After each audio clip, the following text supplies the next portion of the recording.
Stop thinking about food as good or bad. People want to categorize food as either good food or bad food. It's not that simple. There's two different concepts that are getting blended into just one conversation, and we really need to break those things down. When someone says food is good for you, the foods that they're putting in that category are nutritionally beneficial foods. They're foods that benefit your body, foods that your body needs, and it relies on oftentimes. And when they're putting foods in the bad category, it's often foods that are not very nutritionally beneficial. They don't do very much for you.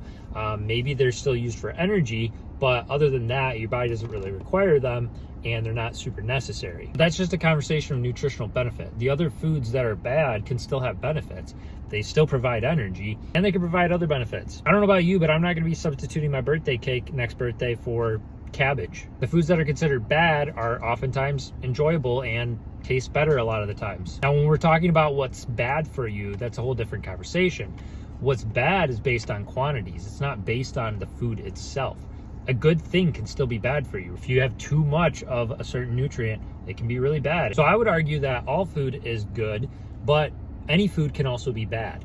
And so it's not that there's good and bad food, it's that everything can be good, but it all can also be bad. So when something becomes bad is when you have it in excess, when you have too much, you're not having it in moderation. And the amount of something you can have before it's bad for you is different for literally everything. Just because you can have over 4,000 milligrams more of potassium in a day than magnesium before it'll cause some serious issues, doesn't mean that we say leafy greens and nuts are bad for you because you can't have as many of them before they're a problem. And maybe you're thinking, well, yeah, but those other foods, the bad ones, they cause you to gain weight and you know, they can put on weight a lot easier. That's just a conversation of calorie density.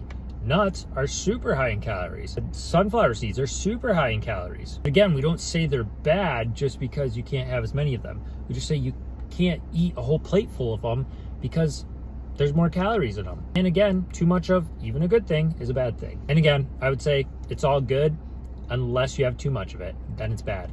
How much can you have before it's bad?